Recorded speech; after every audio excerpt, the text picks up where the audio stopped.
You have just undergone vitreoretinal surgery. So naturally, one of the questions that comes to your mind is, what should I do now? Fortunately, if post-op instructions are followed carefully, recovery is usually smooth. In this video, I'll walk you through the important steps of recovery post-vitreoretinal surgery, from drops, positioning, diet, glasses, and when you can get back to your usual routine. Your eye drops are an important part of your recovery. Please use them exactly as prescribed, as they help to reduce inflammation and hasten recovery and prevent infection. For most patients, drops are generally gradually tapered over time. So even if your eye is feeling better, do not stop your drops and continue them as advised. One important thing following retina surgery is positioning. This is not general and is patient specific, so please follow the instructions given by your doctor. For certain conditions such as retinal detachment or macular hole, the doctor may advise a face down or prone positioning. And for some conditions such as a vitreous hemorrhage, the doctor may advise a head-end elevation. So follow the positioning as advised by your doctor to support the right part of your eye. Do not worry if your vision is blurry in the immediate post-op period. This is common, particularly if a gas bubble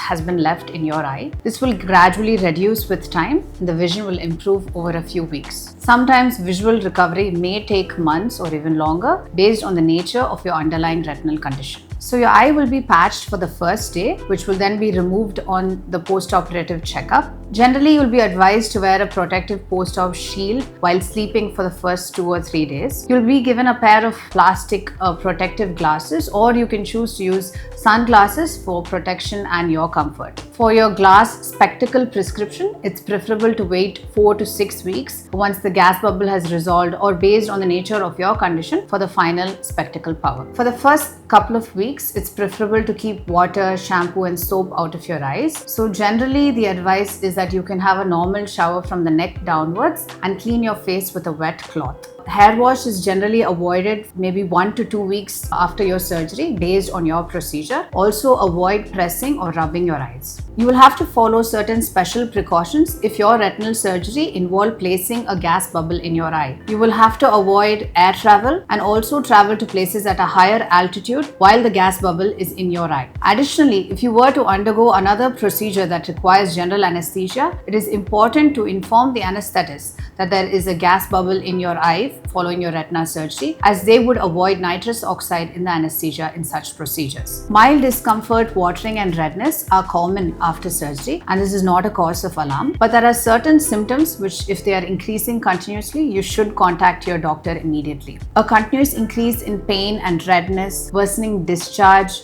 swelling of your eyelids, if there is a sudden drop in vision, if you're having persistent nausea and headache, you should contact your doctor immediately. To summarize, use your drops regularly, protect your eyes, follow your post-op checkup routine as advised, follow the positioning as advised, keep water out of your eyes and avoid eye rubbing. Recovery post-vitreoretinal surgery may take some time, but following post-op care properly allows you the best chance to heal and recover well. And as mentioned before, when in doubt, feel free to contact your retina team. We are here to guide you.